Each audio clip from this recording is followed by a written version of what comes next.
धोनी के बाद सीएसके का सक्सेसर कौन, कैप्टन कौन, ऋतुराज गायकवाड़ या संजू सैमसन? संजू सैमसन इन सीएसके मींस कि धोनी हो सकता है कि इस सीजन में पूरे मैच भी ना खेले।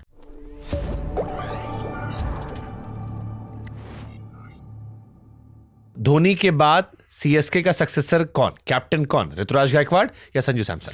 ऋतुराज गायकवाड़। संजू सैमसन मुझे तो ऐसा लग रहा है actually, first time I am saying it अभी, कि हो सकता है कि अगर इसलिए कह रहा हूँ कि मतलब फॉर्मली अभी साइन नहीं हुआ है at the time of recording, Sanju Samson in CSK means कि धोनी हो सकता है कि इस सीजन में पूरे मैच भी ना खेले। That is also likely to happen. ये आगे की तैयारी की जा रही है, पर कप्तान क्योंकि अपॉइंट और अनॉइंट पहले किया गया था, I think they will stick with Ruturaj Gaikwad. Captain तो अभी धोनी ही है, क्योंकि ऋतुराज को तो मिड सीजन से हटा दिया गया था, चोट लग गई, ऐसा लगी थी या मैसेज गया था, मुझे नहीं पता, क्योंकि जडेजा के साथ भी ऐसी घटना हुई थी। जडेजा के साथ पब्लिकली हुई थी, बिल्कुल डॉक्यूमेंटेड है। ऋतु उसके बाद खेले ही नहीं थे, आई मीन हाथ में फ्रैक्चर था या जो भी था, तो बड़ी जल्दी गायब हो गए थे वो। तो I am still saying Ruturaj Gaikwad captain.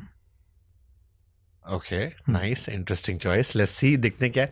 Why Sanju Samson for CSK? There was a Rishabh Pant, there was KL Rahul जो विकेट कीपर के तौर पे थे, there might be a new guy जिस पे आप इन्वेस्ट करते। व्हाई संजू सैमसन? जबकि इंडियन टीम में चॉइस के लिए अगर आप वैसे नाम देखो या आईपीएल के हिसाब से, सो ऋषभ पंत, केएल राहुल का नाम ज्यादा बड़ा आता है। जी, see I think they miss the bus. Chennai का जब वो बड़ा ऑक्शन के टाइम पे they had to make a call कि हम क्या करने वाले हैं, किसके ऊपर कितनी दूर भागने वाले हैं। Rishabh Pant, I am sure they would be dying कि हमें ऋषभ पंत चाहिए, पर ऋषभ पंत 27 करोड़ का था, इतने पैसे नहीं थे उनके पास खर्च करने के लिए, क्योंकि किस स्टेज पे कौन सा खिलाड़ी आता है वो एक बड़ा इंपॉर्टेंट पार्ट रहता है। तो ऋषभ पंत वहाँ रूल्ड आउट हो जाते हैं। KL Rahul was an interesting choice. 13-14 crore में मिल रहे थे केएल राहुल। अभी भी चर्चा चल रही दिल्ली में से वो केकेआर जा सकते हैं। केएल राहुल, सीएसके ने क्यों दिलचस्पी नहीं दिखाई? Which is a strange one, कि केएल राहुल मेरे विचार में एक अच्छी उनकी सोच हो सकती थी, पर may be they were thinking कि ऋतुराज को तो हमने पहले ही अपॉइंट करके, क्योंकि बड़ी ऑक्शन से पहले ऋतु वाज द रिटेन्ड गाय, ऋतु उनके थे वो नेक्स्ट जो बनने वाले हैं। दोनों एक जैसे ओपनर क्या चाहिए हमको, दोनों एक तरीके की बैटिंग करते हैं, सिमिलर स्टाइल ऑफ बैटिंग, क्या ज़रूरत है या नहीं है, सो दे लेट हिम गो। पर वो दे मिस द बस, संजू अवेलेबल ही नहीं थे। संजू को राजस्थान ने रिटेन किया हुआ था, ऋषभ पंत 27 करोड़ में गए थे तो वो भी अवेलेबल नहीं थे। ईशान किशन एक और ऑप्शन हो सकते थे, जिनको अगर आप विकेट कीपर के तौर पे देख रहे हैं। Again I think they miss the bus there. उन्हें लग रहा था कि धोनी अभी शायद 2-3 साल और खेलेंगे, साइकिल पूरा निकाल कर जाएंगे, क्योंकि किसी और, या फिर डेवन कॉनवे वो काम कर जाएंगे, क्योंकि उनके लिए वो ऑलरेडी खेलते हुए अच्छा करते हुए आ रहे थे और कीपर भी हैं।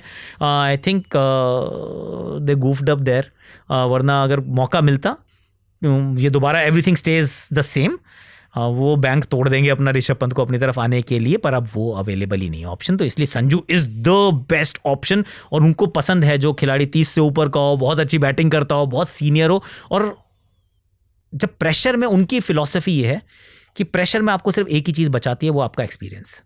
तो that is why they don't go for rookies. उनका वो फोकस ही हमेशा इसलिए रहा है कि 30+ माने एक्सपीरियंस, यानी कि ऑलरेडी मैच्योर्ड है, ऑलरेडी प्रूवन है, आज नहीं करेगा तो कल कर देगा। I want to give him a very long rope, और Sanju Samson fits the bill. Okay, Aakash Chopra prediction के लिए जाने आते हैं। इस लास्ट ईयर जो टीम थी जी, सबसे शॉकिंग रिलीज कौन से होने वाला है? Let's give few names. Shocking है या नहीं है पता नहीं।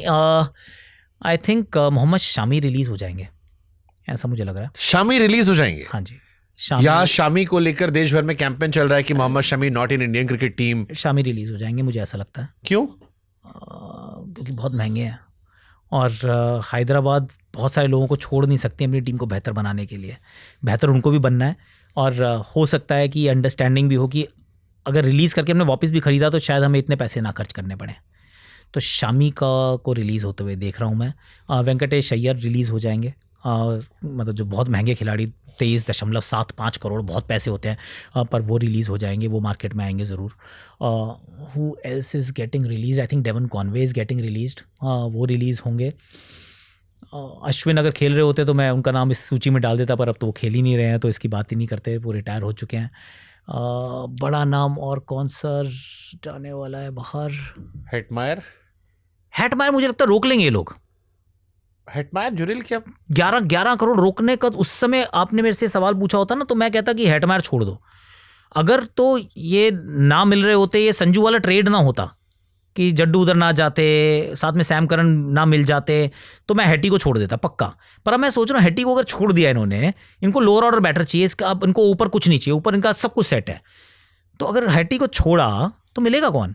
अगर एलएसजी ने डेविड मिलर को नहीं छोड़ा तो कोई आएगा ही नहीं ऑक्शन में। टिम डेविड ऑलरेडी जा चुके हैं, शफीन रदरफोर्ड और ग्लेन फिलिप्स ऑलरेडी जीटी के पास हैं, तो ये इनका पैसे तो होंगे पर प्लेयर नहीं होगा।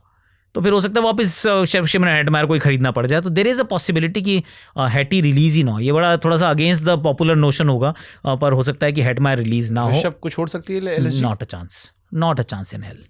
दे are not releasing him. Who they, I think Akashdeep, again थोड़े महंगे हैं, टेस्ट के स्टार हैं, पर आई थिंक वो हो सकता है कि रिलीज़ हो जाए। वहाँ एक चांस मुझे लग रहा है बड़ा। पंजाब में चहल नॉट काफ़ी महंगा था। ना Punjab is not changing anything. Punjab हो सकता है कि सबसे कम पर्स के साथ बैठे, पंजाब और मुंबई किसी को रिलीज़ ही नहीं करे, आराम से करके बैठे हुए हैं, सब ऑक्शन देखने आएंगे बहुत लिमिटेड पार्टिसिपेशन के साथ। I don't see them releasing anything. Liam Livingstone, Maxwell, maxi सस्ता है, उतना महंगा नहीं है, हालांकि प्रदर्शन अच्छा नहीं है, पर रिकी पॉन्टिंग वहाँ पर है। नहीं, इट इज अ फैक्ट, क्योंकि ये मतलब कोइंसिडेंस नहीं है। हाँ, कि जॉश इंग्लिश भी है, सब स्टॉइनिस भी है, 5 आउट ऑफ 8। और ये कोई कोइंसिडेंस नहीं है कि भारतीय प्रीमियर लीग में जो इंडियन INR के बाद जो सबसे ज़्यादा खर्चा होता है वो AUD में होता है, ऑस्ट्रेलियन डॉलर्स में। सबसे बड़ा कोचिंग स्टाफ ऑस्ट्रेलियन होता है, और सेकंड और सबसे बड़ा ओवरसीज कंटिंजेंट भी ऑस्ट्रेलियन होता है। तो ये it is not a coincidence, it is not just a thing. हमारी लड़कियों ने सेमीफाइनल में हरा के हिसाब बराबर कर लिया। हाँ, वो भी सही है, चलो वेल डन लड़कियों, तो इतिहास रचा है। बैलेंस। हाँ जी। तो नहीं, मैक्सी भी मुझे नहीं लगता रिलीज होंगे। वो स्टॉइनिस को भी नहीं छोड़ेंगे, हालांकि स्टॉइनिस बहुत महंगे हैं, पर नहीं छोड़ेंगे वो, मुझे लगता है। महेश तीक्ष्णा हो सकता है रिलीज हो जाए, पर वही आई डोंट नो वो बहुत बड़ी रिलीज की कैटेगरी में आते हैं या नहीं आते हैं। लियम लिविंगस्टन क्योंकि महंगे हैं वो रिलीज हो सकते हैं। Who else? वेंकी के अलावा I mean, a crazy punt, absolute crazy. This is absolute crazy. Ajinkya Rahane, absolute crazy, सिर्फ 1.5 करोड़ के हैं, KKR के कप्तान है, पर बहुत क्रेजी पंट बोल रहा हूँ कि हो सकता है कि कप्तान ही रिलीज हो जाए, and he'll be the only captain who's getting released. और 2 साल से लगातार ही हो रहा है। ये हो सकता है 3रा साल भी उनके साथ ऐसे ही हो जाए, और हो सकता है रिंकू कप्तान बन जाए या कोई और कप्तान बन जाए, आई डोंट नो, पर रिलीज हो सकते हैं, आई फील। हमारे इंडियन टीम के कोच साहब जाकर KKR में भी वेल एस्टेब्लिश हो गए जी। एक्सपीरियंस आदमी, पहले KKR चलाया भी है। KKR का कैप्टन कौन है अगला? अज्जू तो नहीं होंगे मुझे लगता है। रहाणे को कप्तान आई थिंक कि वो नहीं बनाएंगे। अभिषेक नायर वहाँ पर हैं, there is a Mumbai connection, तो यू मे फील कि हो सकता है, पर मुझे ऐसा लग रहा है कि वहाँ तो कई रिटायरमेंट वाले प्लेयर अब बैठे हैं एकदम। Sunil Narine, Andre Russell, I know, अब एकदम एज वाले हैं, अजिंक्य रहाणे। करेक्ट। तो और जो नए लड़के हैं उनमें से कोई एस्टेब्लिश ही नहीं है अभी। रिंकू 2 साल पहले बहुत प्रीमियम थे, आज इंडियन टीम में जगह नहीं बन रही है, परफॉर्मेंस इतनी नहीं है। रिंकू की तरफ ये शायद दोबारा देखें, मुझे ऐसा लगता है रिंकू की तरफ देखना चाहिए, या फिर है नहीं किया उतने, यूपी में की है थोड़ी बहुत, अपनी UP20 के लिए की है, पर अगर किसी में इन्वेस्ट करना है as a player, as a captain, let's go with Rinku यार। तुमने उसको रोक के भी रखा है, इतने साल से साथ में भी रखा है, he is a gun player, I have a huge respect for him. Team man है पूरा 100%। मुंह से उसके बेचारे की आवाज़ नहीं निकलती, उसका अत्याचार होता है तो भी नहीं बोलता है, वो कहता है ठीक है जी कोई बात नहीं, टीम को जो चाहिए मैं वो करता हूँ। Man with a golden heart. तो अगर करना है तो रिंकू के इर्द गिर्द पूरी टीम बनाओ ना, क्यों नहीं? फिर क्या एक्सपेरिमेंट वाली टीम नहीं है अभी भी KKR? नहीं, कुछ नहीं फ़र्क पड़ेगा, टीम अच्छी है। वेंकी को छोड़ो, पैसे रिलीज होते हैं, उसके बाद आप एक ओवरसीज़ आपको बॉलर चाहिए होगा, हो सकता है आप ऑनिक नोकिया को बिकॉज ऑफ इंजरी शायद उनको भी आप रिलीज़ कर दें, तो फिर आप अपनी टीम अच्छी है उनकी एक्चुअली, टीम उसको बेहतर करना है। लास्ट ईयर भी टीम अच्छी थी, वो कप्तानी जो हुई ना, कप्तानी का चेंज मुझे ऐसा लगा where did Kolkata go wrong. Kolkata के पास, कोलकाता ने कोशिश की कि 2-3 लोग तो बदल गए, जिसमें से ऊपर से सॉल्ट गए, बीच में से अय्यर गए, एंड में से स्टार्क गए, सिर्फ 3 लोग बदले एक्चुअली। अब उन्होंने उनको रिप्लेस करने की कोशिश की, क्विंटन डीकॉक को ले आते हैं, अजिंक्य रहाणे को ले आते हैं, और नीचे से हम ऑनिक नोकिया को या स्पेंसर जॉनसन को रख लेते, तो लाइक फॉर लाइक रिप्लेसमेंट ढूंढ रहे थे, और सेम फॉर्मूले को दोबारा बनाने का उन्होंने प्रयास किया, पर ये H2O नहीं है,